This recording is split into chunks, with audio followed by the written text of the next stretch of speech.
Nah, kalau untuk melihat seberapa besar sih sebenarnya market derivatif ini di seluruh dunia ya, kita bicaranya secara global. Jadi kalau ini data saya ambil dari Investopedia ya, ini baru kemarin di April, itu estimasinya itu lebih dari 1 kuadriliun. Wah, ini saya sampai bingung nih saya yang bacanya. Nah, ini pun juga dollar ya. Jadi kalau misalnya saya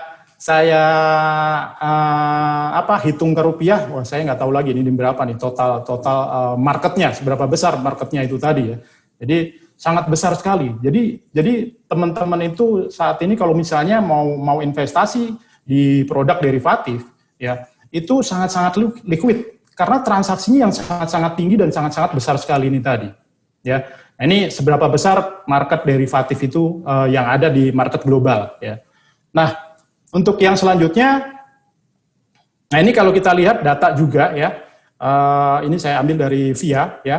Jadi kalau kita lihat perkembangan market derivatif sendiri di Asia, di kawasan Asia itu cukup kenaikannya cukup tinggi dan cukup signifikan.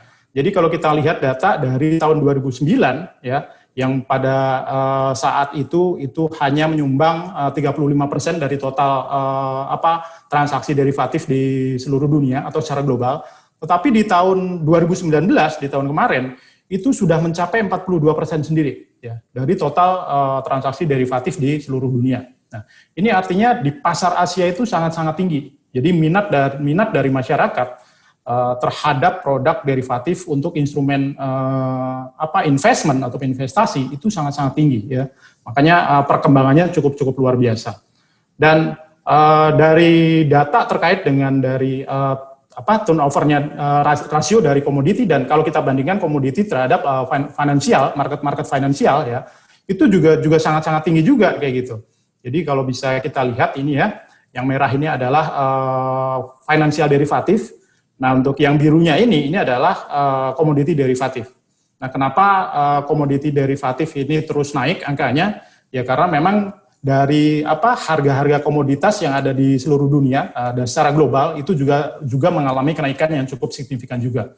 Jadi kalau kita mungkin sebelumnya di percakapan masa depan membahas terkait dengan emas itu dari tahun ke tahun selalu naik ya kayak gitu kan. Nah, ini terbukti dari data yang kita ambil di sini ya dari VIA itu kenaikannya cukup tinggi.